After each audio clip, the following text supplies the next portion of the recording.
Seja bem-vindo ao MDA, coloque seu fone de ouvido e viaje com a gente no mundo dos animes.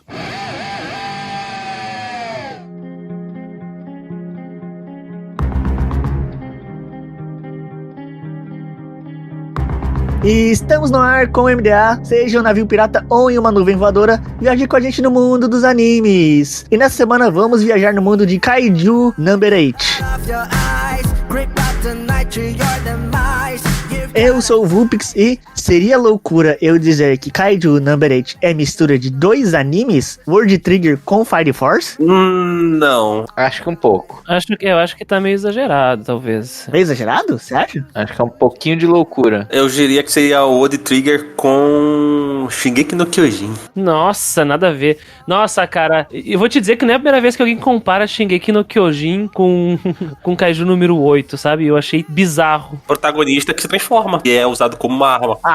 Aí tá indo longe. Não. Aí o Ultraman é a inspiração do Kaiju número 8, então, né, ô Lucas? O meu é muito mais simplório. Eu vou explorar isso mais pra frente, tá? Depois no cast aí. Eu sou o Rafael Valente e Kaiju Number 8 pra mim é aquele arroz com feijão e bife bem feito. Sim. Que não tem erro. Não tem erro, não tem pra onde você fugir. Eu até gosto bastante de dizer que ele é a fórmula perfeita do shonen de batalha. Gosto, tô jogando aqui.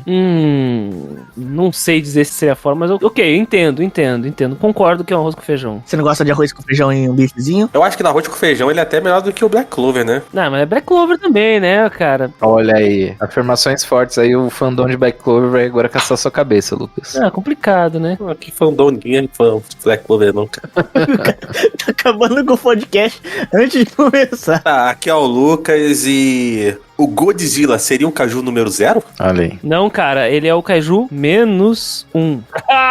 Entendeu? Caraca, ele meteu essa, velho. Não dá pra deixar escapar. E aí, galera, aqui quem fala é o Christian. E eu vou dizer uma coisa bem clara pra vocês. Eu quero mais protagonistas adultos. É só isso mesmo. Tirando a menininha lá, esqueci o nome dela agora, a loirinha. Que couro. Que, tipo, todo mundo ali é maior de idade e... Então dá pra você fazer qualquer piada sem correr nenhum... Tipo, sem descumprir nenhuma lei. Tipo, eles são adultos, mas são, tipo, jovens adultos. O adulto de verdade ali é o Kafka, mano. É o Kafka, sabe? Inclusive, era uma coisa que a gente tava conversando com a Bianca lá no Anime Friends, que ela falou, me compadeço muito com o Kafka, porque ele é trintão e tal. É, cara. É a mesma pegada do Space Brother, né? O Tio Kyodai. Isso. Não foi a primeira pessoa que também comparou com o Tio Kyodai. Olha só, cara. Hoje é um podcast de muitas comparações. Rapaziada. Kaiju Number 8, muito mais depois dos e-mails.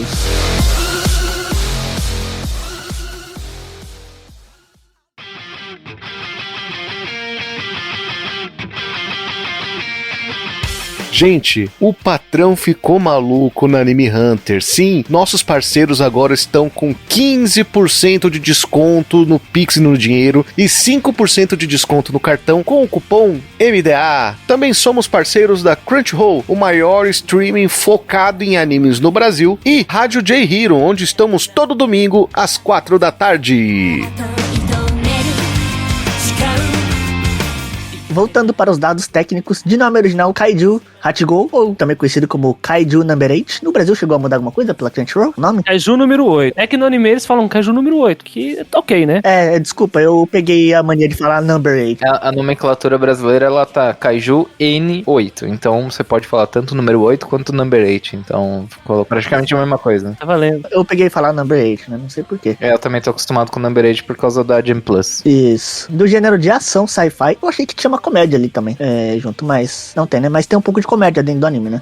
Tem um pouquinho. Tem alguns gags. Tem alguns gags interessantes. Tem uns gags aí. No Brasil, ele está no streaming da Crunchyroll, com 12 episódios já finalizados. A data de lançamento foi em 13 de abril de 2024 e finalizou no dia 29 de junho de 2024. A produção ficou por conta do estúdio da Production ID, que fez muitos animes aí de esporte. também fez Psycho Pass, fez o Koukaku Kidoutai. A direção ficou por conta de 2 pessoas, né, que é o Shigeo Kimiya, que trabalhou em Blood Led e Onihei, e também encargo do Tomomi Kamiya, que fez o Hikari Kariya o Tsunagu Monogatari. Não conheço esse anime. No Brasil, né, a dublagem ficou por conta do estúdio de Som de Veracruz, na direção de dublagem pelo Eric Bugleux. Buglio.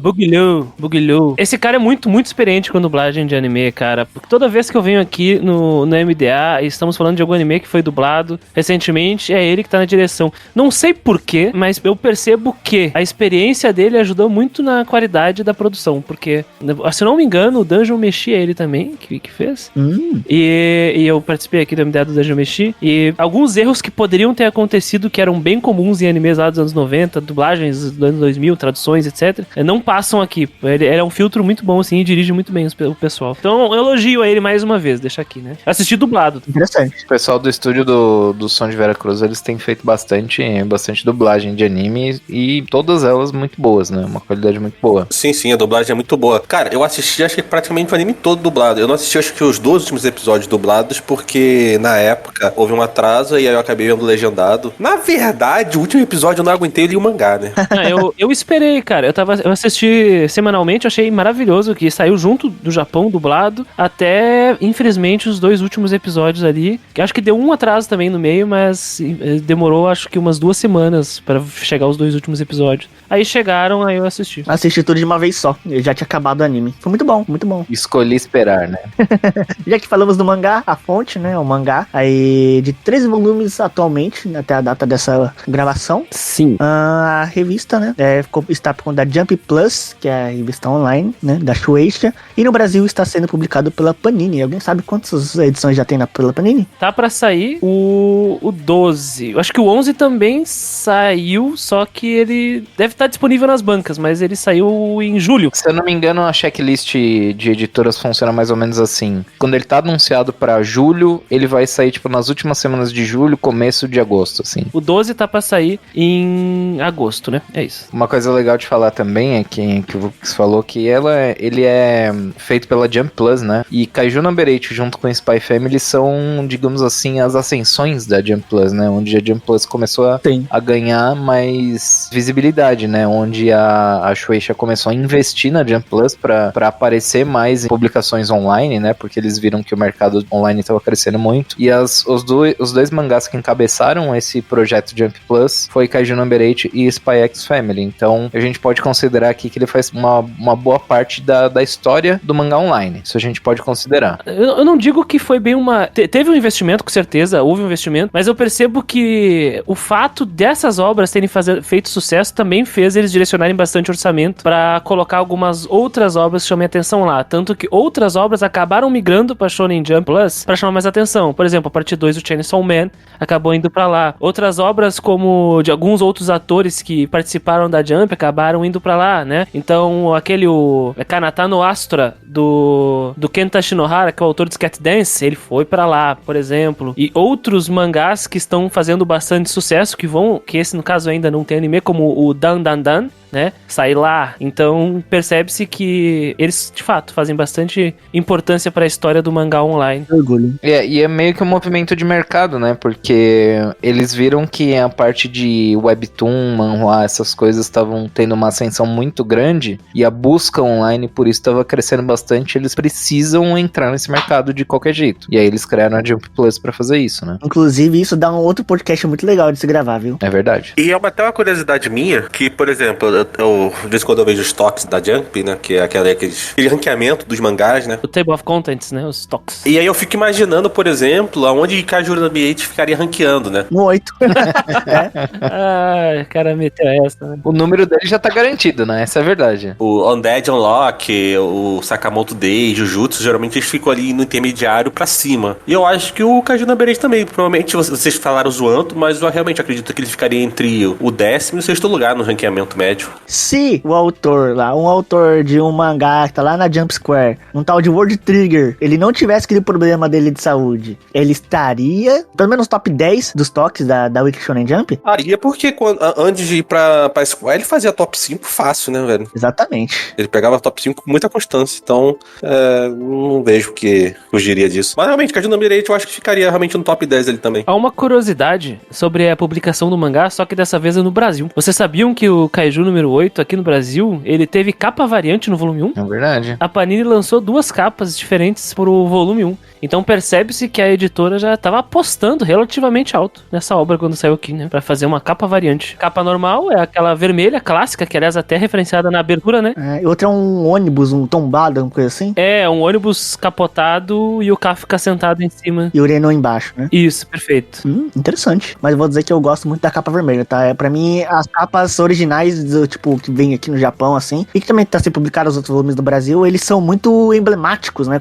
Você chegou a ver, Lucas, os volumes? A cor chapada no fundo, né? E o personagem na frente. Ô, Lucas, sabe o que lembra também? Esses volumes aí do Kaiju Number 8? Lembra os volumes de World Trigger. Olha aí. Que são tudo com fundo colorido, assim, com esses fundões, sabe? Uma cor só e um personagem na frente. É muito igual. Eu gosto também desse aí, tanto que eu tô colecionando, né? Eu tô comprando o mangá e eu escolhi ficar com a capa padrão mesmo, né? Do que pegar a variante, porque ela combina com o conjunto. Apesar de que no volume 10 o autor ele dá uma mudada, né? Ele colocou um cenário. Achei meio bobo, não gostei. Queria a cor chapada no fundo. Mas enfim.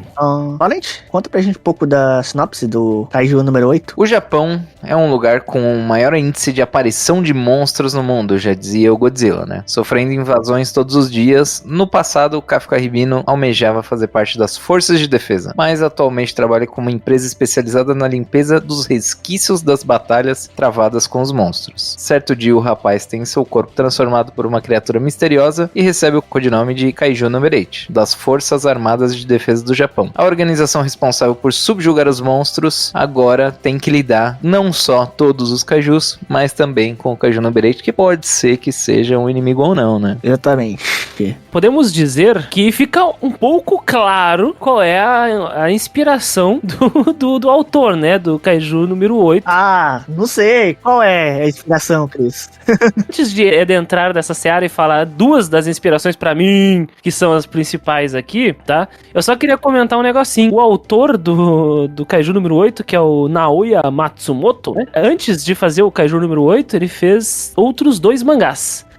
Que saiu na Shonen Jump, tá? Saiu na Jump clássica, tradicional, né?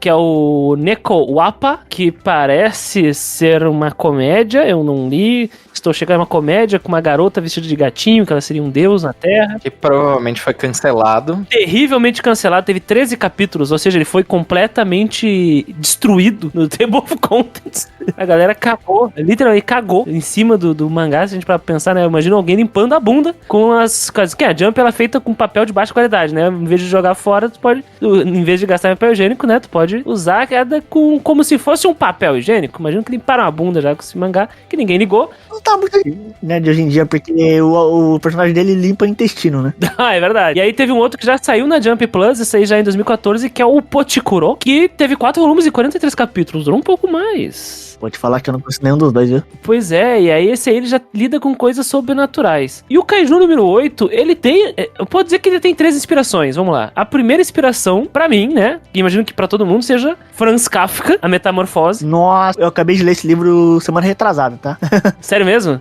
Sério mesmo. A obra é sobre isso, né? Pra quem não conhece, é um clássico da literatura, tá? É um clássico da literatura do século XX, que retrata um cara, né, o Sansa, que ele acordou um dia transformado em um inseto, né? Transformado numa barata, num baratão. Sim. E aí, não é muito diferente do lance aqui do Kafka, né? Só que existe um contexto que a gente vai falar sobre o world building ali, do Kaiju número 8. A questão do Kaiju número 8 é que um inseto faz a transformação do Kafka. Um Kaiju inseto, cara. Eu achei interessante isso. Eu não tinha pegado essa referência dos dois serem, tipo, o Kafka, o autor, e o Kafka, o personagem, no Kaiju. Não tinha pegado isso. É, o Kafka. A segunda inspiração são essas histórias de monstro, né? Vamos lá, cara. Gojira, Gamera, Mothra. enfim, Rodan, os monstros do estúdio Toho. E pra mim, a outra grande inspiração é Freud, né? É Freud. Porque uma das linhas de narrativa principais aqui que a gente pega das inter-relações pessoais, porque Kaiju número 8 é muito sobre vínculos, né? Falam bastante sobre vínculos, principalmente o que motivou o Kafka a entrar nas forças de defesa, o vínculo que ele faz com a galerinha lá. E aí, o vínculo dele com a Shinomiya, que é a Kikoru, pra mim, é freudiano, totalmente. Porque o Kafka, ele é o trintão, o cara de 30 anos, e a Kikoru é a menina que nunca recebeu a atenção do pai. E aí, o primeiro cara mais velho que dá atenção pra ela e diz, muito bom, garota, você fez muito bem. Ela se apaixona instantaneamente, sabe? Então, pra mim, o autor do Kaiju número 8, ele lê Freud. O cara é freudiano, sabe? Se você quiser ir até um pouco mais longe, dá até pra falar que ele tem uma certa inspiração em... Eu não vou lembrar o nome em japonês, mas Power Ranger. O Super Sentai. Que tem toda aquela parada de destruir o monstro e utilizar de armas super poderosas pra isso. Ele só não transforma em Power Ranger, porque o uniforme tem, arma diferentona tem, o esquadrão pra defender tem. Sim. Mas isso é uma característica, né, dos filmes de Kaiju, das séries de Kaiju. O Ultraman, por exemplo, pega o Ultraman que ele é um pouco mais antigo que o Super Sentai. O Ultraman, ele tem uma origem assim, tem a força de defesa do Japão, e o personagem que se transforma no Ultraman, ele é membro dela, e aí ele recebe o poder de uma força exterior, e ele se transforma numa criatura pra lutar contra outra, sabe? Então, eu vou dizer assim, ó, eu acho que ele é muito mais próximo de Ultraman do que o Shingeki no Kyojin, como falaram aqui, sabe? Eu concordo. Não, eu acho completa loucura você comparar com Shingeki no Kyojin. Ah, não, mano, eu não acho tanta loucura assim, não. Veio o comparador com Shingeki no Kyojin aqui. Você tem o protagonista, que até então você vê ele como um completo despreparado, sem talento, que ele se une, ou pelo menos o desejo dele é se unir a uma força de defesa que protege o pai dele contra criaturas. E durante essa jornada dele, você descobre que ele consegue se transformar justamente na criatura que ele mais quer destruir. E durante esse processo, descobrem que ele se transforma nessa criatura e ele é preso. Aí ele consegue convencer que ele se transformar naquela criatura é uma força a mais na defesa do que um inimigo. Cara, meu irmão, desculpa, mas a primeira temporada de Shingeki no Kyojin é isso. Ah, não é tão loucura assim. Eu acredito que tu relacionou porque te faltou referências, Lucas, daí. Te faltou. Eu acho o Ultraman muito mais próximo do que Shingeki no Kyojin. Assim. É porque, tipo assim, no contexto geral, é muito mais próximo. Mas aí o World Trigger... Não, o World Trigger é só questão da organização ali contra monstros. Não é só isso. É só, velho. Tem os esquadrões de divisão, tem as armas específicas. Até o final do cast, o Vulpix vai ganhar um podcast de World Trigger só pra ele. No caso do Super Sentai, voltando para a relação ali, que eu achei interessante, a gente pode... Como o Super Sentai ele veio depois dessas outras obras, né? Aliás, ele é muito tributário do Tokusatsu do Homem-Aranha. Antes dos Tokusatsu do Homem-Aranha, o Sentai não tinha robô gigante, por exemplo. E essas coisas, assim, tem muitas questões assim. Eles mais lutavam com organizações do mal, né? Que as primeiras organizações do mal claramente eram referências a nazismo, assim. Eram nazistas, que eram os caras que os Super Sentai lutavam. Alguém lembra qual era o nome do loirinho lá de Shingeki no Kyojin? O Armin? O Armin é o Ichikawa, a Kikoru é a Mikasa, velho. Nossa! Não, nada a ver, nossa, nada a ver. Não é, nossa, ela tá muito longe da Mikasa, assim. Se tivesse ela e a Mikasa em questão de distância, era tipo... É bizarra a distância, assim. Daqui até o nordeste do país, pô. Não, eu tô falando na função, velho, ali no bagulho ali. Cara, vocês estão falando da Mina, a Shiro, ou da Kikoru Shinomiya? Ele tá falando da Kikoru, cara, da Kikoru. Ah, eu acho que comparar mais com a Mina. Não, a Mina, ela nem é do núcleo principal, quase, né? Ela é citada porque o Kafka tem uma admiração muito forte, mas... Eu acho que nós temos que ir pro world building, senão o Lucas vai ficar muito triste. O World Building Kaiju Number 8, vocês acham que é muito bem construído? Cara, eu gosto de falar de Kaiju Number 8 como eu citei logo no começo, que é um arroz e feijão bem feito. Essas partes mais envoltas do cerne principal, que é luta, que é essa parte mais pegada, eu acho que ele não trabalha tão bem, apesar de ele conseguir trabalhar uma parte de worldbuilding que me interessa muito, que é essa parte de, por exemplo, a gente só vê um cenário urbano. Então, é cidade. É porque estou situado na base de Tóquio, né? A base deles. E parte do world building que combina muito com essa parte toda urbana e tudo mais é a parte do sistema de defesa, né? Da organização que defende o planeta Terra dos Kaijus, que acaba combinando muito no world building, mas Mas eu acho que essa parte de world building ela é um pouco simples. Não vou esculachar também, eu acho que ela é simples. Concordo. Eu acho que, tipo assim, eles nem tem que muito que desenvolver, porque você já tem meio que um plot, assim, de kaiju meio consolidado, principalmente pro público japonês, e quem é fã de anime, assim, tem um pouco de conhecimento. Claro que fica um pouco em dúvida, e cita um momento ou outro, mas é tão esporádico que eu, sinceramente, eu nem me lembro. O fato se os kaijus existem fora dali, enfim, fora do Japão, se isso acontece mais no Japão, se já... Eles acho que não comentam muito relacionado a isso, não. Se tem informação, é muito pouco. Existe porque eles são o Nihon Boeitai, né? A força de defesa japonesa anti-kaiju. Então, mas eles, se eu não me engano, acho que eles comentam muito pouco... Boa noite. O senhor já fez meinha no colégio com 2? O quê? É entrega pro bloco 1802. Ah, tá. Se eles comentam, eu acho que eles comentam muito pouco relacionado ao que existe fora do Japão. Vou dizer que é mais ou menos parecido com o que Boku no Hero faz. Ele fala que, nós temos os heróis japoneses, mas ele também não explora os heróis americanos, não explora nada. Uhum. É tipo, a gente tá protegendo o Japão, mas tem fora, então. Quem sabe um dia a gente fala. Eu tava tendo essa conversa, eu acho que foi lá na F, que a gente tava falando até sobre, no caso do Boku no Hero, e esse tema de... Essa vibe meio Vingadores, que, mano, a merda toda acontece nos Estados Unidos. Aí Boku no Hero, mano, é só no Japão, o anime as merdas só acontecem no Japão. E assim, cara, sendo bem honesto, eu prefiro que o anime nem tente explicar. Nem tento. Nem se deu trabalho, mano. Porque se for fazer uma explicação meio merda, que nem Boku no Hero fez, eu prefiro que não faça, porque a minha suspensão de descrença fica... Ela tá aí pra isso. Tipo assim, eu vou ver o anime, lá tá a central ali o epicentro do rolê, e tá bom. É uma pergunta interessante de fazer, mas ela não precisa ser respondida, até porque, se a gente for analisar quais são todos as numeragens, né, os kaijus numerados, que tem lá o kaiju número 1, 2, 3, 8, 9, 10, assim, são tudo acontecimentos que teve no Japão. Sim. Até o momento não tiveram nada fora, não. Uma coisa sobre o world building, assim, eu vou dizer pra vocês. A maior coisa que o Kaiju número 8 fez pro world building é colocar o Kafka limpando restos dos monstros. É isso. A única coisa grande é mostrar que existem pessoas que limpam o monstro depois de morto, porque ninguém parou pra pensar nisso. Eu vejo que o autor, ele não pensou muito além disso não, sabe? Ele pensou numa situação que ninguém tinha pensado e mostrou ela, e logo depois tirou da gente isso, sabe? Sumiu da gente. Isso não pertence mais a nós. Isso é um pretexto também pra dizer como ele pode usar essa anatomia dos kaijus pra dentro do combate dele. E a gente vê que ele usa muito disso durante as lutas. Mas daí ele faz isso com as armas. Mas a questão que eu quero dizer é que é o seguinte: construção de mundo, ele não fez nada muito grandioso, além de mostrar que existem pessoas que limpam restos de monstros. Porque, vamos lá, nós não precisamos de fato saber o que existe fora do Japão. Só que eles falam algumas coisas que não contribuem pra absolutamente nada em construção de mundo.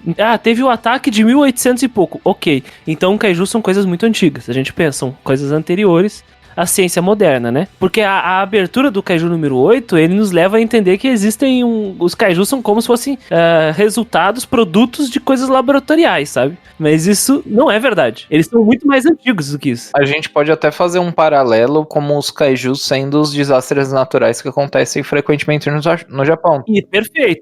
Ele pode ter só usado um outro tipo de roupagem, né? São monstros que destroem o Japão o tempo inteiro, só que na verdade ele poderia estar fazendo um paralelo relacionado aos desastres que acontecem. Até porque são pouco comparado com terremoto. Então, terremoto, tsunami, enfim.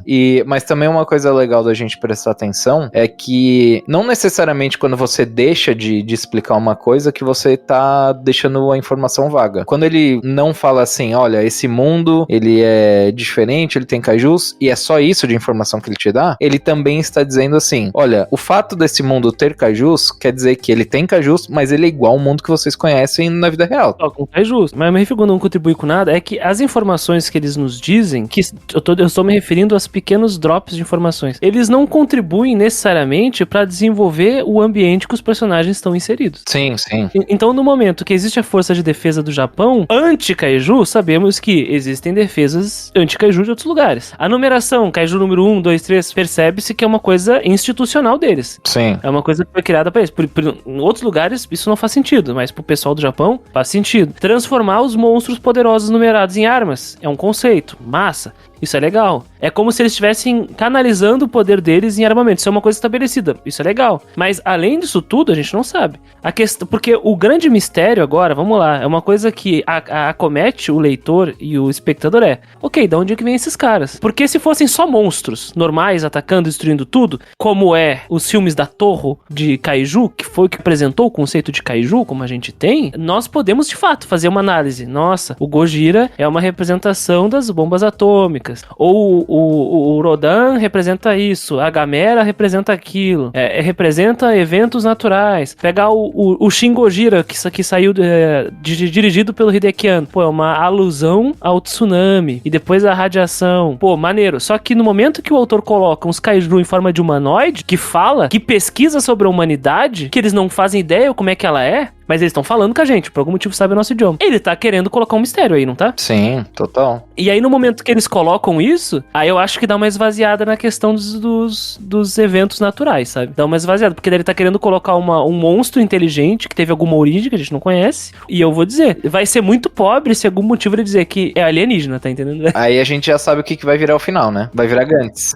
Mas vocês estão entendendo o que eu quero dizer quando eu falo de world building aqui? É estranho. Tem várias coisas que a gente pode fazer, mas realmente saber a origem dos kaijus é um dos pontos que mais vai fazer os leitores continuarem a ler. Não só a derrota do kaiju número 9, porque o kaiju número 9, ele, tipo assim, ele é uma coisa até que enche um pouco o saco, porque eu li um pouquinho do mangá também, e, cara, é um jogo de bate-corre o tempo todo, que é tipo assim, um kaiju... Isso no anime, tá? Dá pra você ver pelo anime. O kaiju número 9 aparece, o kaiju número 8 vai lá, peita ele, aí em algum momento o kaiju número 8 começa a virar luta, o kaiju número 9 vai lá e foge. Tipo assim, beleza, nas primeiras vezes é legal. Depois de um tempo, enche o saco. A gente já teve essa discussão no Anime Friends e eu vou ser obrigado a te desarmar de novo. Porque o kaiju número 9, ele luta, isso a história do mangá até agora, né? Até o momento tá lançando. Ele luta mesmo, luta, 2 vezes. Que foi aquela primeira vez que tem no anime, que é onde ele foge de fato, mas ele explica o motivo pelo qual ele foge, porque ele não esperava a força vindo do Kaiju Number 8, ele tava aprendendo como funcionavam os humanos e tudo mais, ele não esperava aquela força toda e fugiu. Ok, achei justo. A segunda luta, não é ele que luta. A segunda luta, ele manda outro Kaiju pra lutar, que é o Kaiju Number 10, o número 10. Sim. E ele que tá por trás de todo o plano, também utilizando de todo aquele negócio de aprender como funcionam os humanos, eu quero ver até onde o limite deles e tudo mais, pra, consequentemente, no mangá, onde tá atualmente, ele voltar a lutar de novo. Não vou falar muito do mangá, mas ele volta a lutar mais uma vez só, que é o arco atual, que a gente ainda não viu o final, então não dá nem pra dar muito spoiler, mas o Kaiju número 9, ele não engaja em luta desnecessariamente. As poucas vezes que ele entrou em luta, foram sagas derradeiras, digamos assim. E eu vou dizer pra vocês, o mistério, ele existe porque o Kaiju número 9, que é o cabeça de cogumelo lá. O cogumelo. Ele não é um humano. Ele não sabe como são humanos. Esse é o grande mistério. Porque se ele fosse um humano transformado em kaiju, e por algum motivo esse humano, ele já era uma pessoa de má índole, ele começa a fazer atrocidades, no meu ver, do ponto de vista narrativo, isso talvez fosse até mais interessante, sabe? Porque isso é uma característica que foi introduzida lá com o Shotaro Shinomori em Kamen Rider de 71. Porque tu tinha uma organização que transformava as pessoas, fazia uma lobotomia, lavagem cerebral, e quando a pessoa era completamente maluca, não faziam, porque já era louco. Para fins próprios. Para fins próprios. E aí tu soltava essas pessoas, sabe? Eu não tô dizendo que Kaiju número 8 tinha que ser igual, mas se existissem esses Kaijus que transformassem, e por algum motivo eles fossem humanos e cada um tivesse seus interesses, talvez desse pra jogar um jogo político bem mais interessante do que essa criatura misteriosa surgiu, e aí não conhece a humanidade por algum motivo, e aí ela tá controlando Kaijus. Então é isso que eu quero dizer aqui. O world building tá fraco no momento que nós conhecemos Kaijus por centenas de anos, e por algum motivo as pessoas com a tecnologia de hoje não fazem ideia de onde eles vêm, sabe? Por que eu digo que não fazem ideia? Porque se eles soubessem, eles já teriam dito, porque isso é extremamente relevante. Exatamente. Como isso não foi dito? Se eles souberem e não falaram, é porque o autor falhou. No momento que ele não contou pra gente, ele falhou. Porque isso é extremamente relevante, sabe? Tem uma parada que sempre que eu abordo o Kaiju Number 8, porque eu sou meio evangelista de Kaiju Number 8, pelos motivos que eu já falei aqui no começo. Pra mim, ele é o perfeito do shonen de batalha, assim, a fórmula perfeita do shonen de batalha simples. Então, onde que você você chega com a fórmula perfeita do shonen de batalha. É claro que ele não é o mais bem desenvolvido, é claro que ele não é o com melhor world building, mas eu acredito que no que ele se propõe a fazer, que é terem personagens legais de assistir, a maioria deles é bem legal de assistir, de ler. Perfeito. O mangá, pra quem não teve a oportunidade de ler o mangá, ele é muito simples de ler, muito fácil de ler, você lê ele muito rápido. E ele corre bem. Às vezes, assim, me lembra como se eu estivesse lendo Dragon Ball. Não tô falando que a qualidade é igual e nem coisa do tipo, mas a facilidade... A fluidez. Exatamente, a facilidade de leitura, o pacing, ele me lembra bastante. É muito, muito gostosinho de ler. As batalhas, os poderes das batalhas são bem interessantes, são bem chamativos. Fácil de entender. Eu gosto muito desse negócio de ter armadura, me chama muita atenção. É meio bizarro que, tipo, tu pega Kaiju Numberate, tu vai ler o Jujutsu, pô, enquanto um tu entende bem os poderes, no outro tu fala assim, tá, o que aconteceu aqui? Essa é a força, né, da obra, né? Essa é a parada do Kaiju. Pô, se você tá indo lá pra ver o plot do personagem secundário ser interessante, ele ser bem desenvolvido, pô, sinto muito, mas o autor, ele é limitado. Ele não consegue fazer esse tipo de coisa. Uhum. É uma coisa que a gente tá discutindo de world building, eu não acho nem que é tipo, pô, o cara não quis fazer. Eu acho que o cara não tem a competência ainda de fazer isso. Ele não pensou. A força da obra mora nos personagens. Exato. Enquanto a obra falha em apresentar um mundo, sabe, interessante, ele é minimamente interessante, porque tem monstros atacando as pessoas e existem pessoas defendendo o país, né? É isso. Uhum. Mas o poder mora nos núcleos de personagens, cara. Se você for parar pra pensar, os personagens que são melhor desenvolvidos é a Shinomiya, com o pai dela e com o Kafka, o próprio Kafka. É um drama bem superficial, né? Vamos lá. É, exatamente, tudo muito superficial. O próprio Kafka, que tem a parada do Kaiju e da mina, né, que é uma das chefes de a capitã e tudo mais. E o amigo deles, que eu esqueci o nome, o de cabelo branco. Ureno Ichikawa. Isso. Eu vejo que o autor, ele humaniza muito o personagem deles. Esses três são os principais do núcleo que tem algum tipo de desenvolvimento. Sim. Todo o resto, meu amigo, todo o resto você esquece. É, tem aquele de cabelo meio verde, acho que é Izumo, que ele parece que ele é rico, mas não diz muito o que é, parece que ele, tipo, sei lá, ele largou a família. O contraponto superficial do Izumo, todo o pessoal que formou junto com ele, né? Um pouquinho do vice-capitão lá, o das lâminas. Ele também tem um pequeno desenvolvimento quando falam do passado dele e o quão ele anseia por perseguir a mina pra estar do lado dela também. Roshina. É, ele também. Então, esses personagens, eles têm um pouco de desenvolvimento, tudo muito superficial. Com isso, você consegue notar que o autor, ele não tem uma... Não sei se ele não quer contar esse tipo de história, mas ele provavelmente não tem a capacidade de desenvolver um bagulho muito profundo, sabe? É a primeira vez que ele faz uma obra de Battle Shonen de grande sucesso. Exatamente, por isso que eu comentei as obras anteriores dele, né? Aham. Ele teve a outra obra dele, que teve 4 volumes, chegou a 40 capítulos. O outro que era de comédia. As duas obras anteriores provavelmente foram canceladas, então dá pra ver que ele é um cara que não tem tanta experiência, assim. Mas ele conseguiu ganhar digamos assim, no apelativo fácil, né? Que é a parte da batalha. Que se você for falar pra mim, pô, qual anime você indicaria pra uma criança que tá começando a assistir anime, coisa do tipo? Pô, é fácil você indicar Naruto e de repente, tipo, sei lá, um Demon Slayer e um Kaiju. Você não vai recomendar Jujutsu Kaisen pra uma criança. Não. Mas um Demon Slayer eu acredito que dá. É bonito demais, a criança vai gostar de assistir porque é muito bonito. Mas, por exemplo, um Kaiju é simples, a criança não vai precisar entender muita coisa, é porradaria atrás de padaria, é Kaiju, monstro gigante, coisa que ele já é simples pra pessoa entender. Vamos dizer que o autor está trabalhando nessa obra como se ele estivesse lutando contra um Daikaiju. É tipo isso. Já que ele falou de Daikaiju, vamos falar sobre os níveis de fortitude dos Kaijus, que a gente comentou agora há pouco, que os Kaiju também podem ser assimilados com os desastres naturais. E um desastre que usa uma nomenclatura parecida são as magnitudes, que são os terremotos, os tremores. E quando Kaijus aparecem no nosso mundo, no caso o mundo deles ali. Que é praticamente o nosso mundo, né? Exatamente, praticamente nosso mundo. E quando eles aparecem, eles causam tremores, causam magnitudes, causam fortitudes. Tanto que eles são medidos pelo nível de impacto de desastre que eles vão fazer no mundo. É o nível de energia deles, não é? O nível de energia que eles medem. É o nível de força deles, né? Por isso que é fortitude. E aí temos alguns níveis aqui que eles nomenclaturaram. Eu nem sei se existe essa palavra. Nomearam. O primeiro é o Yuju, que é o Kaiju de porte pequeno. pequeno, de porte que eles não apresentam tanto perigo e normalmente vem acompanhado de um kaiju de uma força maior, que vem associado de um Honju, que esse Honju é o de nível médio, que geralmente ele tem que ter mais de 6.0 de fortitude, por isso ele é classificado como Honju, e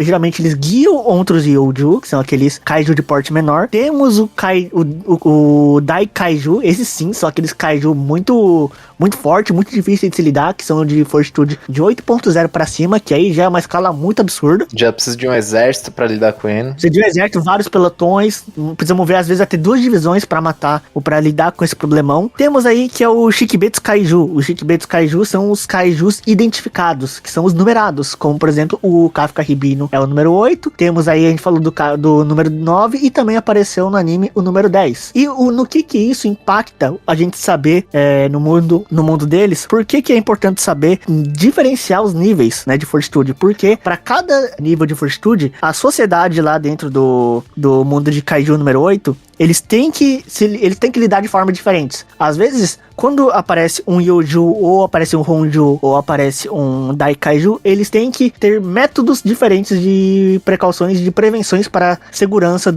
dessa população, né, dos seus habitantes. Então, se aparece um Kaiju de número, por exemplo, de uma fortitude acima de 8.0, que é o Daikaiju, muito provavelmente vai ter que ser feita uma evacuação muito maior do que seria se fosse, por exemplo, de um Honju ou de Yoju. Pessoas vão precisar evacuar suas casas, vão precisar ir para abrigos, para locais mais amplos, muito fora do alcance desse kaiju, para contenção de danos. E uma coisa que você falou também é dos Honju, eles carregarem os Yonjus, o nome dos primeiros, né? Yoju. Então, os Honju, eles acabam carregando também os Yonjus, tanto que a gente tem uma parte no anime que é bem específica, acho que uma das primeiras batalhas onde a Mina, de fato, luta pra valer, que tem um, não lembro se era um Daikaiju ou se era um Honju, que ele morre e aí ela fala assim, ó, calma que ainda não terminou. E a galera tá tipo, pô, como assim não terminou? Ele já tá no chão e não terminou? Ela falou, é agora que começa de fato, que é o momento em que ele prolifera, solta diversos kaijus de dentro dele. Sim. E aí começa uma invasão, não necessariamente tão perigosa em força, mas muito perigosa em número, né? Que aí diversos kaijus, assim,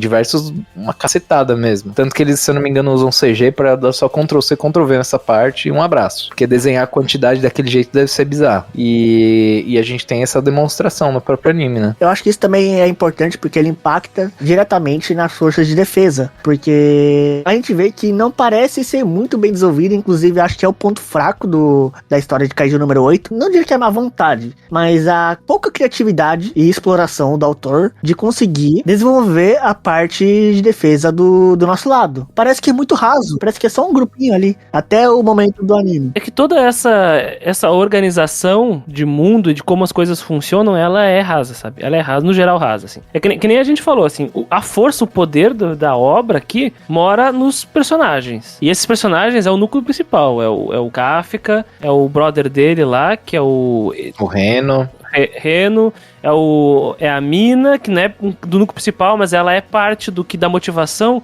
E quando ela aparece, ela entrega. O Hoshina, que tem uma relação bem interessante com o Kafka, aliás, que é uma relação extremamente real. Vou dizer pra vocês assim, a relação de um mentor, de um professor, de uma pessoa superior que percebe que aquela pessoa de cargo mais baixo, ou um aluno, ou que seja, ele é um cara que tem seus limites muito definidos, assim, mas ele tem vontades, ele tem sonhos e ele se esforça pra isso. E aí ele acaba sendo pego como se fosse adotado, sabe? Por esse cara, não, vamos ver até onde ele chega, eu vou dar a oportunidade pra ele florescer, pra esse cara aqui crescer. Eu acho essa relação do Hoshina e do Kafka maravilhosa, sabe? Eu acho que é muito forte. Eu acho que é até melhor que a dele e da Kikoru, que pra mim é Freud mesmo só, sabe? Ela tem um tesão no Kafka porque ele é um cara mais velho que deu atenção pra ela, nunca teve isso do pai, sabe? Não só isso, porque no caso da Kikoru também tem o fato de ela, assim, todo mundo puxava o saco dela, chegou ali, quando ela encontrou com ele bateu de frente com ela. Uhum. Mesmo ele tá, sei lá, até aparentemente sendo um merda.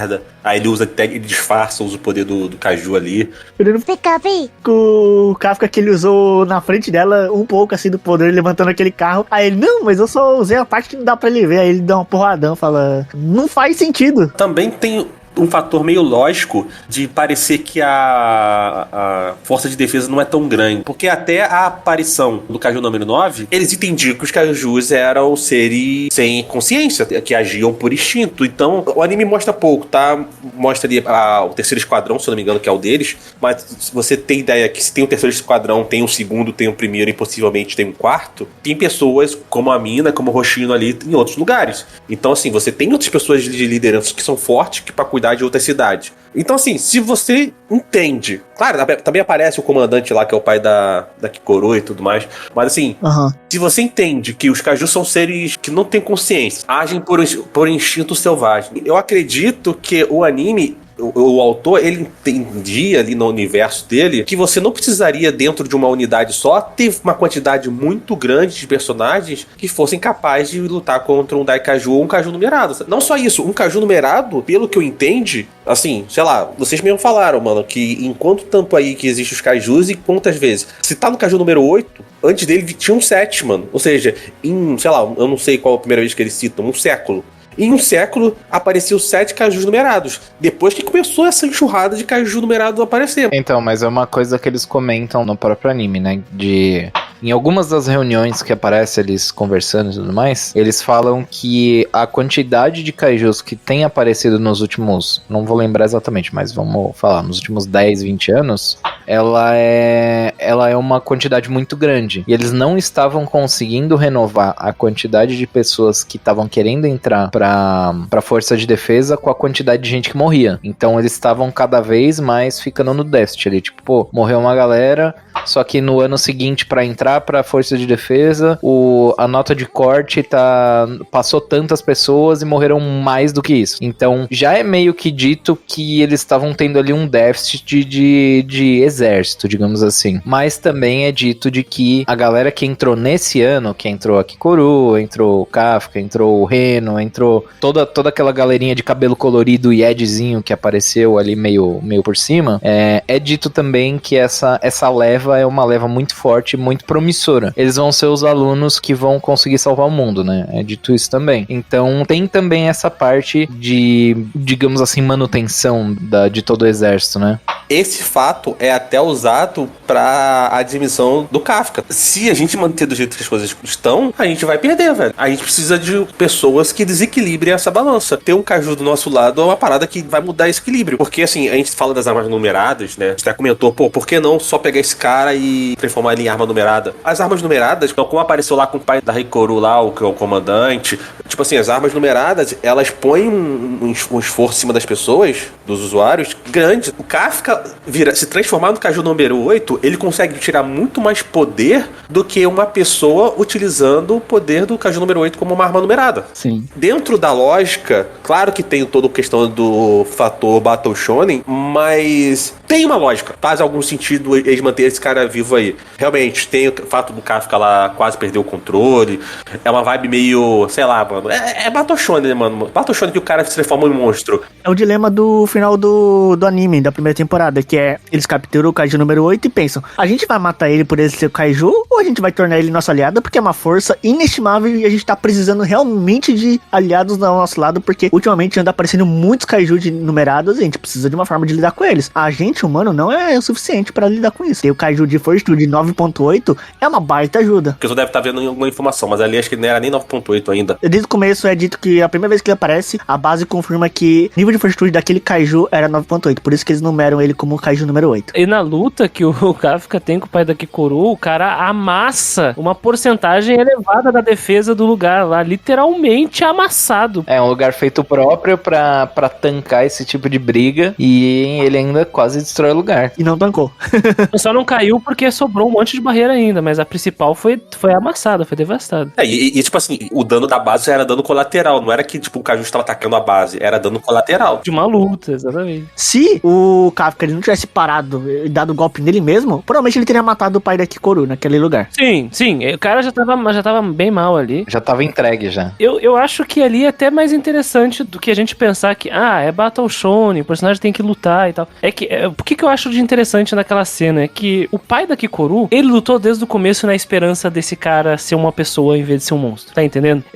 no início, nós espectadores, leitores, somos levados a acreditar que ele vai ir pra matar o cara, executar ele. Mas não, ele não usou o poder do Kaiju número 2, da arma do Kaiju número 2, com toda a potência desde o começo. Ele podia ter executado ele na forma humana, mas ele não fez. Sim. E no final, o Kafka não abdicar da humanidade, lutar pra se manter humano, pra mim foi o definidor ali. Tanto que a galera vota pra executar ele. E quem mantém é o próprio pai da Kikuru. Que é uma quebra de expectativa da pessoa que acompanha a obra, uma quebra de expectativa. E o que eu acho gostosa, porque quando o cara acorda, o Kafka acorda, tá lá o pai da Kikuru esperando ele já. E a primeira coisa que ele fala é, a gente te vê como um kaiju. E depois de todo esse discurso claramente burocrático, ele chama o Kafka pelo nome, não como um monstro. Por isso que as relações entre personagens dessa obra são o ponto mais forte dela. Por isso que os vínculos que os personagens criam, as interações deles são a melhor parte da obra. No geral, eu gosto mais do mangá, mas essa parte da luta do pai da Kikuru com o Kaiju número 8, pra mim no anime, assim, ficou surreal.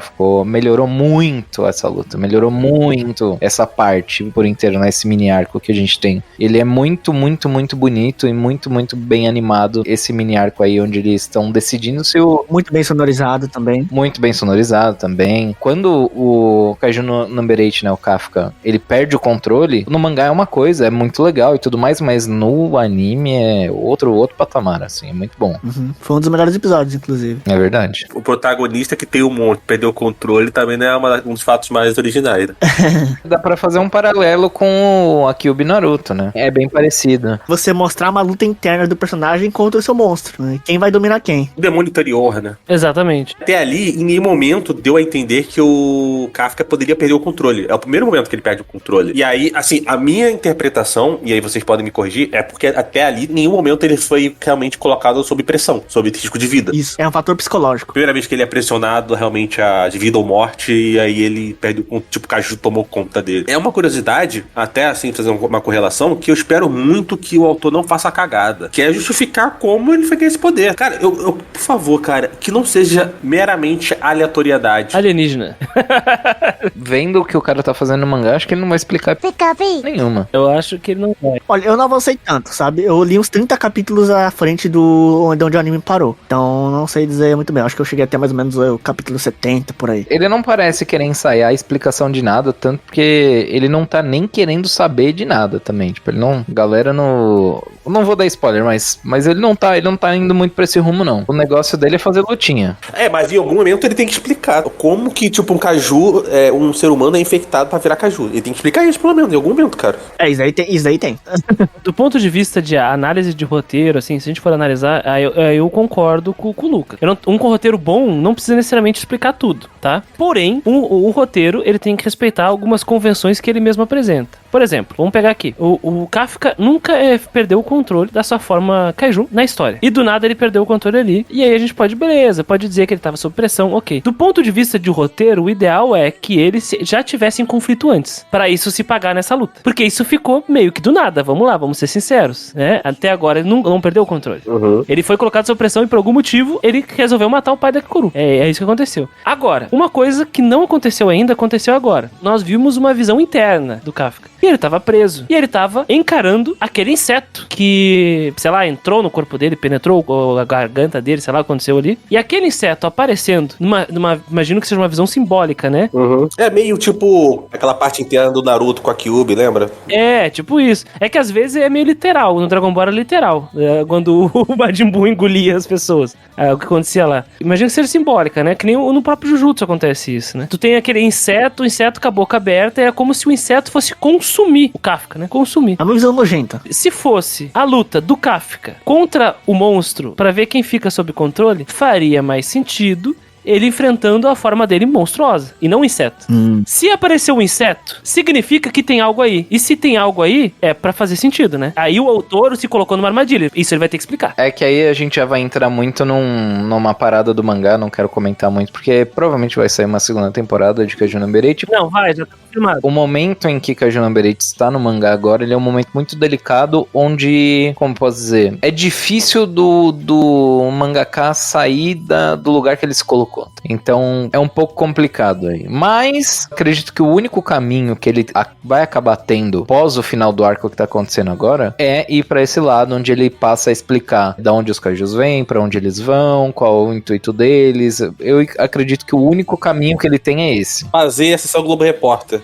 Mas como no caso estamos falando do anime e essa temporada fechada, isso é um problema. Mas espero que seja desenvolvido de forma satisfatória, porque não tem problema não explicar, só que não te coloca numa situação que tu incita, tu incita o espectador, tu coloca o famoso doce na frente dele, tu tira depois, sabe? Porra, tu não vai me explicar esse negócio que tu colocou aqui na minha frente, cara? E aí? Tu se comprometeu? São 12 episódios. São 12 episódios de um Battle Shonen. É óbvio que vão haver mais perguntas que a resposta. Mano, o One Piece demorou 30 anos pra começar a dar resposta de algumas coisas. Então, assim, meu problema não é não ter respostas. Mas sim um desenvolvimento, né? Isso, exatamente. Porque eu não ter respostas, eu só posso reclamar da não resposta quando o mangá acabar. O mangá acabou e ele não me respondeu, eu reclamo. Sim. Mas no caso, Lucas, a gente não tá reclamando de não ter respostas. A gente tá só pontuando que isso precisa ser respondido. Essa preocupação tá vindo do que a gente viu de como o autor desenvolve o worldbuilding dele e as explicações lógicas do mundo dele. Sei perfeito. Tu vai ver os 10 primeiros capítulos de Hunter x Hunter. Cara, não tem tanta pergunta, velho. World Trigger. Eu vou pixtar nessa, né? Não, mas até do próprio World Trigger, cara. O World Trigger... Não, mas assim, é porque tem obras que elas vão levantando perguntas ao longo do tempo.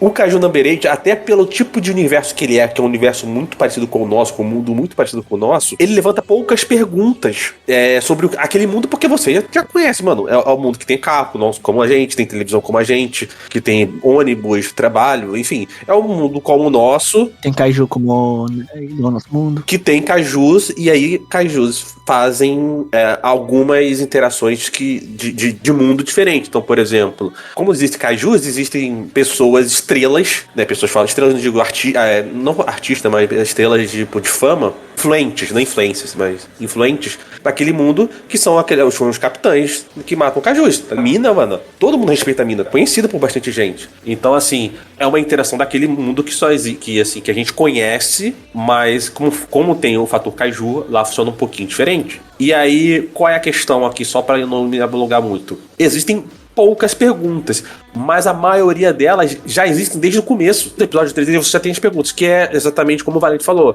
De onde vem esses Kaijus? Como que surgiu um Kaiju consciente do nada? Por que existe uma criatura? Por que uma criatura fez um humano virar um Kaiju? E por que, sei lá, foi a primeira tentativa? Será que o Kafka... Será que são alienígenas? Saca? Pô, será que existem outros humanos que viraram Kaiju depois do Kafka? Então, assim, claro que tem mangá também, gente, é óbvio. É o que eu te falei. Nós estamos analisando essa primeira temporada do anime, é importante deixar claro isso, né? Exatamente. Mas o fato é que, tipo assim, pô, mano, tu fica meio bolado, tu fala assim, mano, caramba.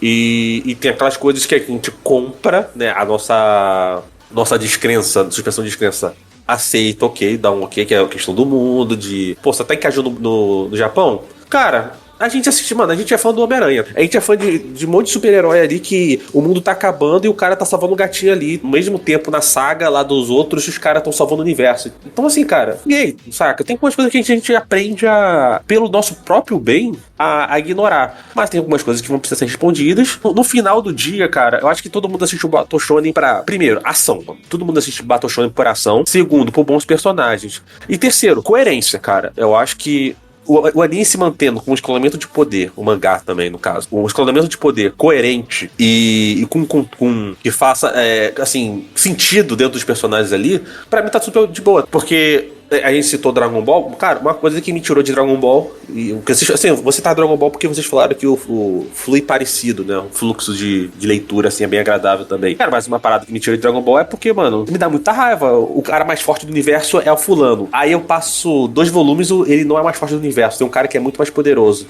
que ninguém nunca citou, que nunca...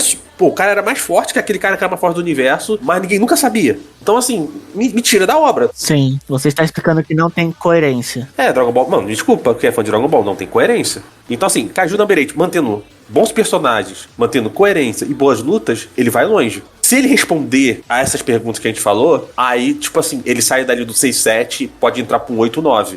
10 eu acho muito difícil. Nível de poder no Kaiju número 8. O Kafka é muito forte, né? Ele é muito poderoso. É. Muito, muito, muito. Eu não sei como isso vai ser tratado posteriormente, porque isso geralmente acaba se tornando um problema se o autor não souber exatamente o que fazer com isso. Ele literalmente, em muitas cenas, muitas lutas, ele é o One Punch Man. É exatamente. Ele dá um fogo, o bicho desintegra. Sozinho. E ele é invulnerável e indestrutível também. Sim.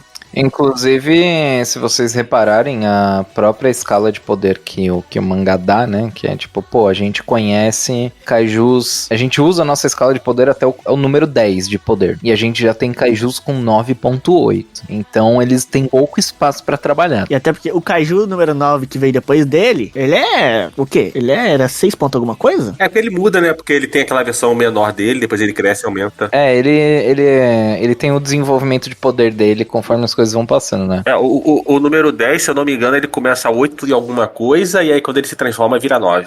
É, então. Isso. Então, poxa, vamos lá. Quer dizer que eu não sei o que vem depois, ok? Não sei. Mas a régua já está muito alta.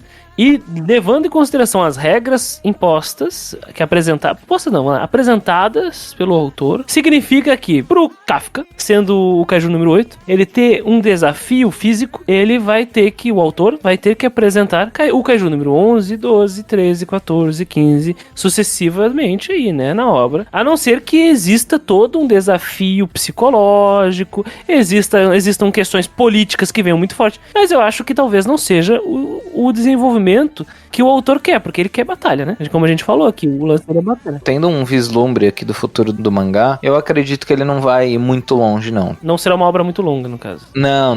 Eu acredito que deve acabar ali no máximo, ela não deve chegar nem nos 20 volumes. Eu acredito que ela não bate 250 capítulos, 220, não deve chegar nem nesse número. Ela deve ficar ali entre 180, 170, quem sabe bater um 200, tá ligado? Mas eu acho que ela não passa muito disso, não. Pelo menos lendo ela, e a sensação que você tem é isso. Acaba sendo o padrão dessa grande nova geração de mangás shounen que tá saindo pela Shueisha, né? Exatamente. Não são obras muito longas, não.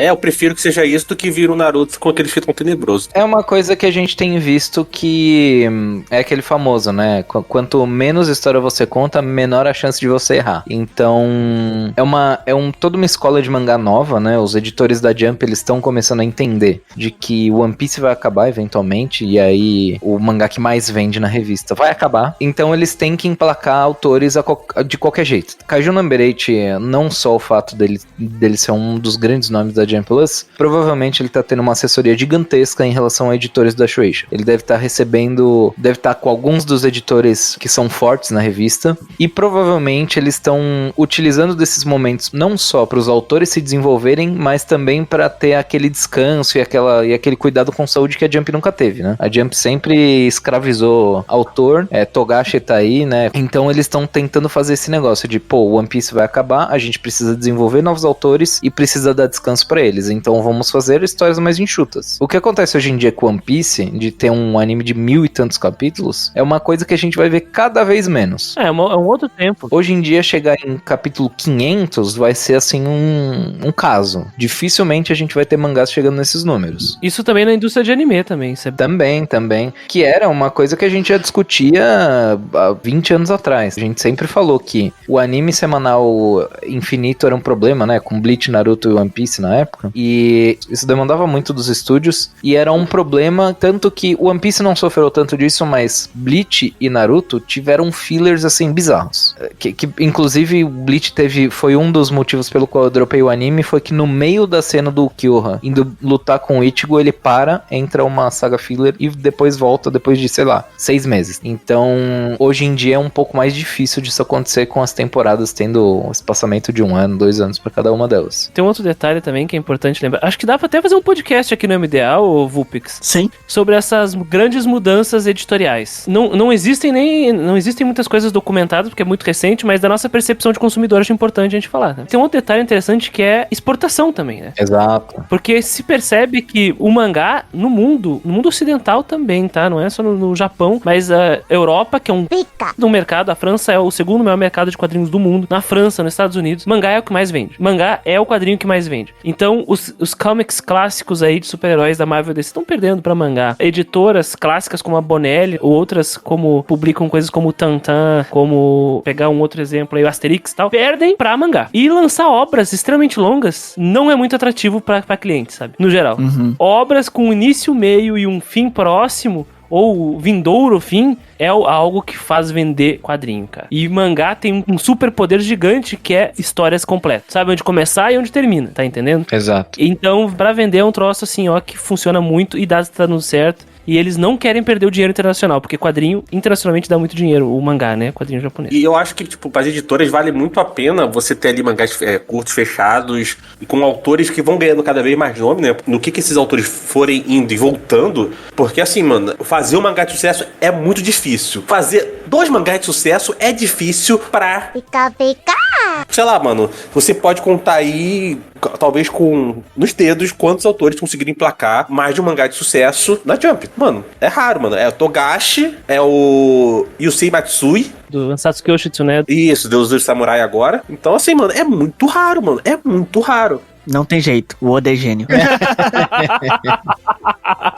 Mas assim, até o caso do Oda, porque o Oda emplacou um mangá de muito sucesso. Ele ainda é um mangá muito longo, mas é um mangá. 2 coisas que é legal de citar que o Chris falou também, é que cada vez mais o Ocidente está notando que tanto mangás quanto animes estão fazendo muito sucesso e cada vez mais ele está adentrando no mainstream. Não é à toa que nesse ano de 2024 a gente teve diversos títulos do Ocidente sendo feitos em anime e mangá, mais especificadamente anime. Não sei se vocês sabem, mas temos um Isekai do Esquadrão Suicida, a gente vai ter um anime feito pela Netflix do Terminator, né, do Exterminador do Futuro, a gente vai ter anime do Scooby-Doo, a gente, se eu não me engano, ainda tem mais uns 2 ou 3 títulos de obras ocidentais que estão sendo transferidas para anime, então isso é claramente um movimento de mercado que eles estão notando que tá vendendo muito, então a gente precisa estar nesse mercado. Isso é bem tardio, né? Exatamente. Já teve um movimento antigo em 2008, 2009, se eu não me engano, que foi a Marvel tentou... Saiu o anime do Devil May Cry também. Eu ia dizer que a Marvel, ela é a mais antenada de todas, porque a aproximação dela com o Japão, ela vem lá do Tokusatsu. O Homem-Aranha Tokusatsu e o Battle Fever J no Super Sentai é uma aproximação já extremamente lá pretérita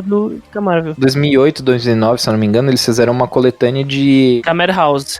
Com a Madhouse, de heróis da Marvel, com Blade, com X-Men, com Wolverine, eu não vou lembrar os outros, mas foram, se eu não me engano, 4 ou 5 animes. Era Homem de Ferro, Wolverine, X-Men e Blade. Também teve o Marvel Disc War, também, que era um anime infantil, em 2014. Hoje em dia a gente tá vendendo tanto mangá e quadrinho nacional, também estão vendendo bastante, mas se você entrar no site da Panini, for lá na parte de mangás, que é na parte do Planet Mangá, e ir na aba na esquerda tem uma aba de ano de publicação, você pode ir lá ver com seus próprios olhos. Em 2021 tem 350 obras, óbvio que pode não ser todas, algumas podem ter saído de tiragem, saído de estoque, mas enfim. Em 2021, 350 obras, 2022, 421 obras, 2023, 516 obras, e em 2024 a gente já tá com 795 obras. Então, a cada ano tá crescendo mais e mais. Volumes, no caso, né? Volumes. Cada ano tá crescendo mais e mais. Sim, e tudo isso foi uma volta gigantesca que a gente fez só pra explicar a nossa preocupação com o ritmo de Kaiju número 8.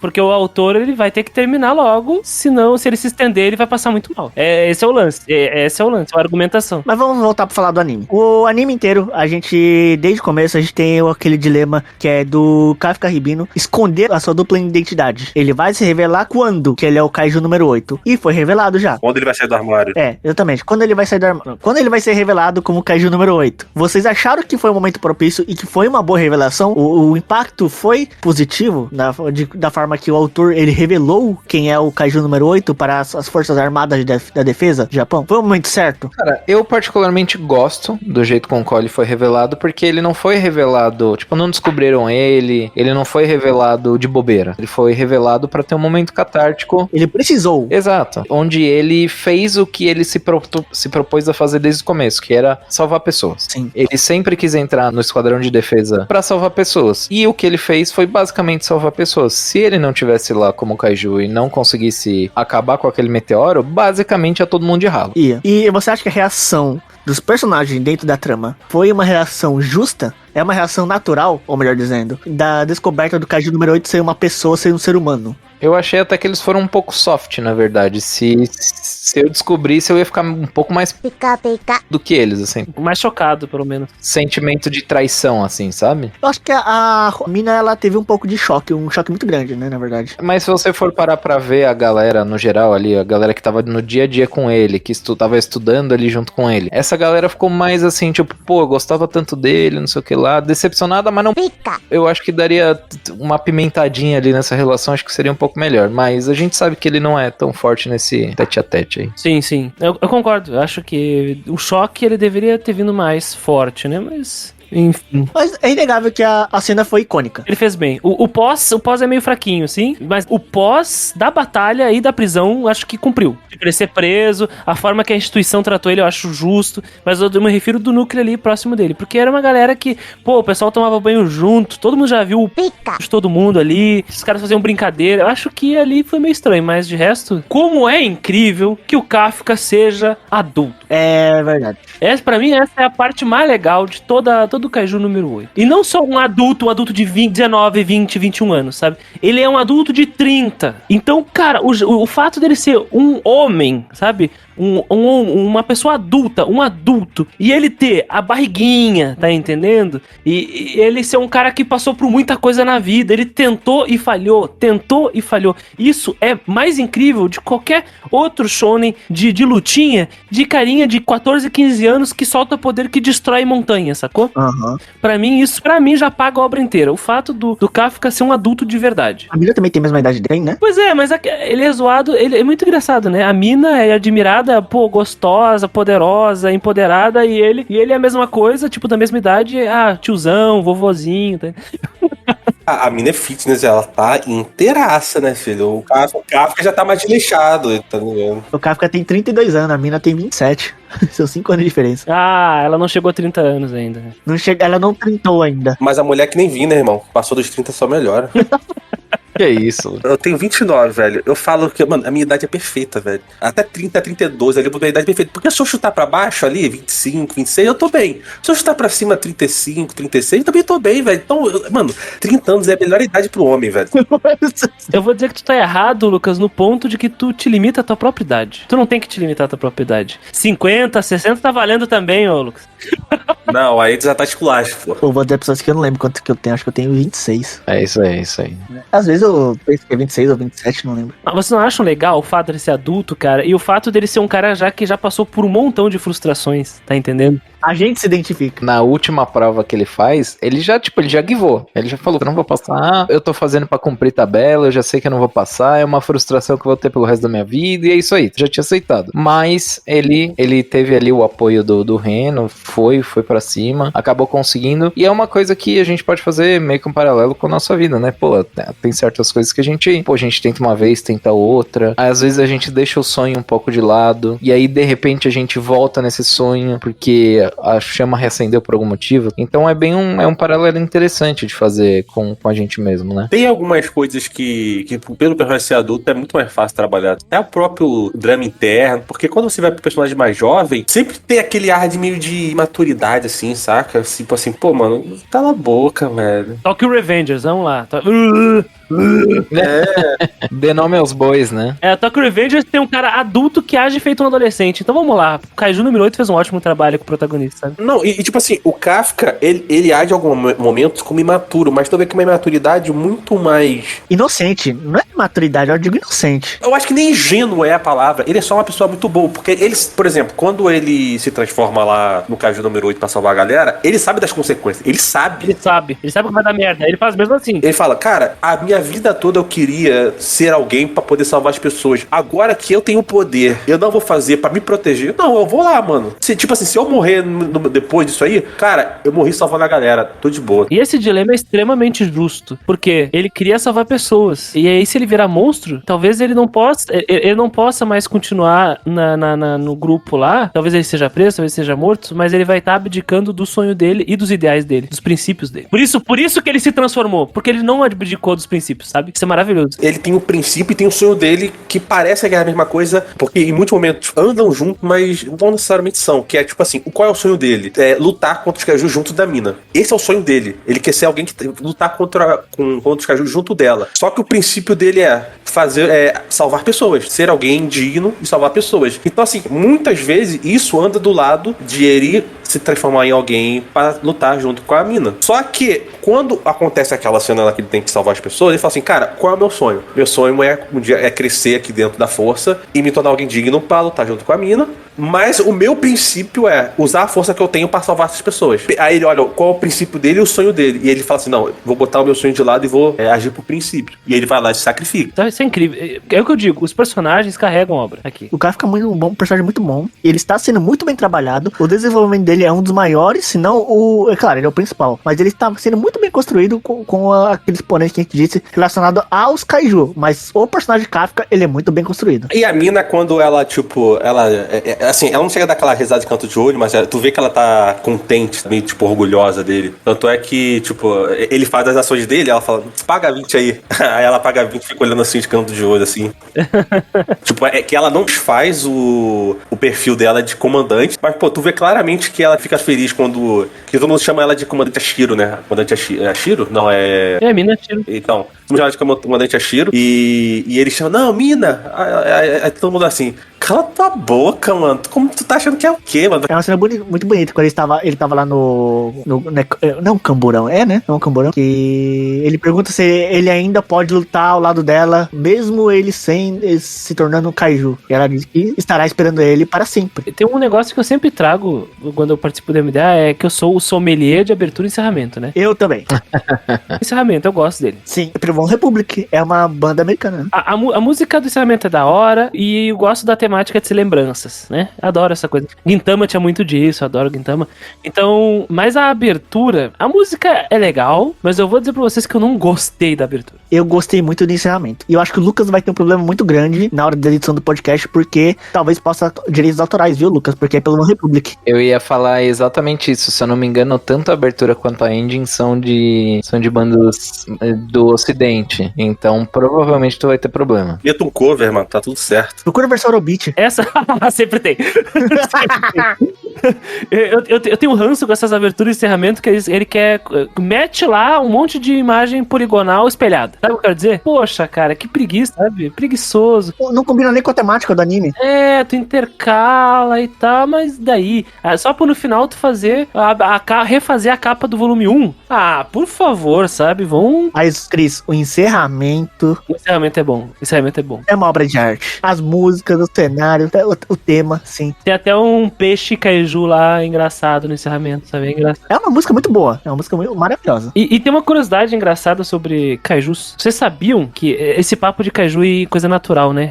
É fenômeno natural. Vocês sabiam que, historicamente, o Japão relaciona terremotos com kaiju? Olha aí. Porque tem o Namazu, né? Que é o bagre gigante, o peixe-gato, o bagre gigante, que seria o responsável pelos terremotos do Japão. Então seria o primeiro kaiju, talvez, o Namazu? É? Será? Talvez. Engraçado, é um peixe gigante. E vamos então para nossas considerações finais, começando pela ordem aqui, Valente. Vou manter o que eu falei durante o podcast inteiro. Pra mim, Kaiju Number 8, ele é um mangá que... ele é o simples do shonen, ele é a fórmula perfeita do shonen de batalha. E me alegra muito de ver ele, porque às vezes a gente quer ver algo um pouco mais simples, algo voltado pra batalhas, que não é todo anime que tem. Fazer um comparativo com Frieren, ele tem muitas batalhas muito legais, mas ele é majoritariamente contando sobre a vida da Frieren, né? E às vezes ver um negócio que é voltado pro outro lado da história, que é a parte de batalha, também é legal de assistir. Acaba trazendo um pouco daquele sentimento que a gente tinha quando era criança e não precisa se preocupar em ficar, sei lá, entendendo coisas muito a fundo, né? E, pô, pra mim, Kaiju Number 8, uma nota no anime, né? A gente tá falando do anime, né? Do anime. Eu acredito que Kaiju Number 8 tem uma nota sólida aí de um 8,5. 8,5 de 10, pra mim é uma nota muito sólida. Tá certo. Poderia ser um pouco melhor, mas acho que o 8,5 é justo. Bom, cara, eu acho que Kaiju Number 8, ele consegue ser um anime bem eficiente no que ele se propõe em questão de luta, batalha, realmente, ali o Battle Shonen clássico. Realmente ele me deixa com algumas expectativas sobre alguns desenvolvimentos. Assim, talvez curiosidade seja bem a palavra, mas também tem aquele ponto, né, cara? Se eu tenho curiosidade é porque eu gostei da obra, tá? Eu acho que se eu não tivesse gostado do anime, se eu não tivesse gostado do mangá, eu pegaria essa curiosidade, teria jogado lá no lixo e falado, mano, caguei. Como meus colegas falaram, o anime é eficiente, cara. É um Battle Shonen, cara. É um Battle Shonen. Muitas vezes, cara, eu só quero estar na minha frente da TV aqui, do computador, do celular, sei lá onde você assista, e relaxar. E Kaiju Number 8, mesmo com temas às vezes meio tensos assim, né? Questão de morte, né? Tem tragédia. É tudo leve, mano. É tudo assim, porque o foco realmente é a luta. Eu tava até comentando com o pessoal mais uma vez no Twitter que, pô, no mundo que tem tanto Dark Souls, às vezes tu querer jogar tanto Souls-like, tanto joguinho com barra de estamina, às vezes eu quero jogar só um hack slash para esmagar botão, velho. E o Kaiju Number 8, ele é tipo o meu hack slash. É um jogo ali que eu só quero ver porradaria. Então, cara, eu vou dar nota 8. Eu gosto do Kaiju número 8, ele tem seus defeitos, mas eu acho ele divertido de acompanhar pelos personagens. O mundo, não acho grandes coisas, e Kaiju e monstros por aí, ok, tu pode chamar ele de que quiser, sabe? É monstro. E até agora não me mostrou algo realmente interessante por trás deles, além de um cara com cabeça de lá que não entende muito como funcionam os humanos, né? Mas eu gosto demais do protagonista. E eu acho que ele carrega a obra nas costas. Que até mesmo o menino lá, que é o amigo dele, que é o Reno, né? O Reno, ele é legal, mas ele é só legal. Ele não é muito além disso, não. Ele é só um cara que quer ser forte. E isso é muito comum. E não teve nada diferente disso até agora. Então eu acho que o Kafka carrega nas costas tranquilamente a obra inteira, sabe? Espero que na próxima temporada, que vai sair logo, imagino que o ano que vem, né? Já tá confirmado. Nós consigamos ver mais facetas desse mundo, que parece ser interessante devido à temática. Queremos saber como funciona um pouco dessas organizações também. Porque esse cara tá inserido aí, se não faz sentido pra gente, vira bagunça, né? Vira bagunça. Eu acho que Kaiju número 8 pra mim é uma nota 7. Eu acho que é uma obra boa, só boa. Tá acima da média, mas não é algo muito excepcional, não. Eu dou 7, Kaiju número 8. Eu concordo com tudo que os meus amigos podcasters afirmaram sobre as considerações de Kaiju número 8. Eu acho que eu concordo principalmente também na parte em que o Valente diz que Kaiju número 8 ele é um arroz com feijão muito bem feito, mas as minhas principais ressalvas aqui são as preocupações futuras com o que a obra ela pode ter em desenvolver as suas principais questões, que são o principal, que é a existência desses seres monstruosos, que são os kaijus. O outro é o desenvolvimento dos personagens que não se relacionam com o trio, que quando eu digo o trio principal é o Kafka, a Kikoro e o Reno. Eu gostaria de ver uma base, né, das forças de defesa muito mais ampla, que eles explorassem muito bem as divisões, como por exemplo é feito, vou dar um exemplo muito popular, que é o Bleach, por exemplo, que ele explora muito diversificadamente o Gotei 13, os 3 capitães com os 13 vice-capitães, que é a mesma coisa que tem aqui no Kaiju número 8, que eles têm seus capitães de divisões e têm seus vice-capitães. Eu gostaria que isso fosse muito mais explorado para dar mais amplitude ao universo de Kaiju número 8, para mostrar que existem muito mais combatentes ali, preparados, com força pesada, e que eles não dependam somente de forças baseadas em personagens com armas numeradas, para escalar e aumentar o sarrafo do nível de força, porque o Kafka ele já tem uma força muito grandiosa de um 9.8, então quando você tem um protagonista dessa maneira, você precisa criar adversários de níveis acima para ele superar esse nível. Então, às vezes pode escalonar em um nível muito absurdo, e isso é uma das minhas principais preocupações, que no momento não é o que estou preocupado agora, mas é uma preocupação futura e algo a se questionar. Então, mas eu acho que o ritmo dele está muito gostoso de se acompanhar, tanto em anime quanto em mangá. Eu, diferente dos meus companheiros aqui, eu assisti tudo de uma vez só. Acho que foi em uma noite que eu assisti o Kaiju número 8. Mentira, acho que eu cheguei a dormir um pouco e acompanhei o resto numa outra manhã. Mas ele é algo muito gostoso de se assistir. Eu achei que foi muito bem feito pela Production ID, no que ele precisava cumprir, mas ele tem alguns pontos aqui que são um pouco do desenvolvimento, algumas questões do personagem mesmo em si, e eu tenho mais expectativas do que algo a se consolidar no momento. Então, pra mim, eu acho que ele é uma nota 8, não fazendo a piada com o nome do anime, mas pra mim um 8 ele é muito cabível aqui, e pra mim ele aumenta de nota se algumas questões forem bem respondidas. No momento, eu senti falta de um pouco de construção de world building, assim como a gente disse, e a gente